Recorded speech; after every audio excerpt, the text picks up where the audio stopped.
Bom dia. Bom, a notícia que interessa a todos que dirigem algum veículo, né? Saiu as mudanças no Código de Trânsito. Vocês devem conhecer a maior parte das mudanças, né? Maior prazo para carteira para quem não tem ainda 50 anos, virou 10 anos, depois vai baixando, lá na minha idade são 3 anos. Mas eu acho que o principal é a contagem de pontos na carteira.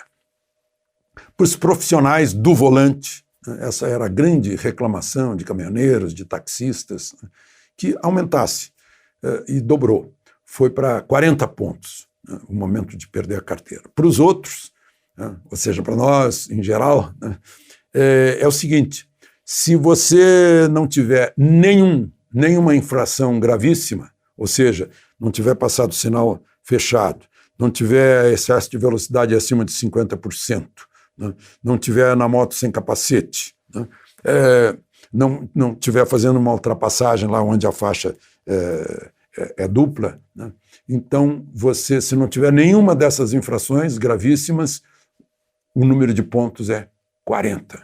Você pode somar muitas leves e médias. Pode não deveria, mas ser.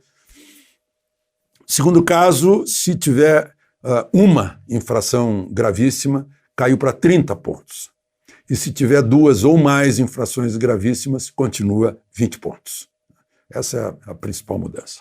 Bom, as outras mudanças vocês praticamente conhecem. Farol baixo é obrigatório e só eu nem consigo chamar de rodovia isso. Quando não tem 2 faixas com canteiro no meio, eu acho que ainda que não é mais uma rodovia, é uma estrada, né?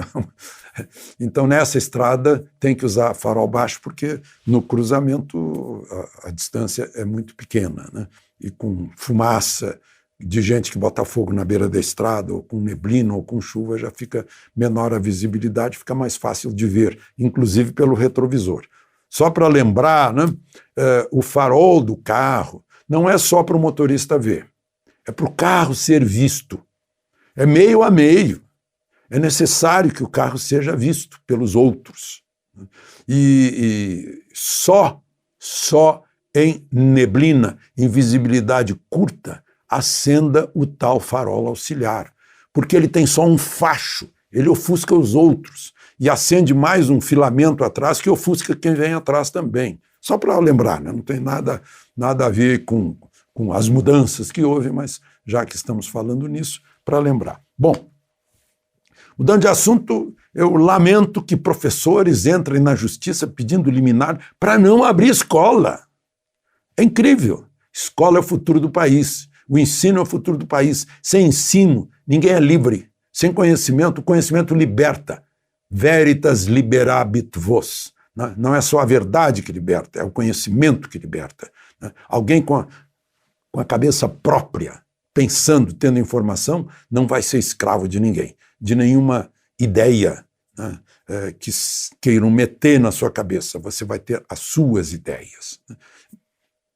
E aí? Exemplo, Escola Militar do Rio de Janeiro, Escola Militar de Belo Horizonte. Os professores civis, não pode.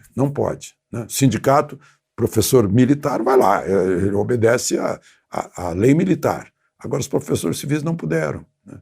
Assim como em outros lugares aí. Meu Deus do céu. Né? O que há?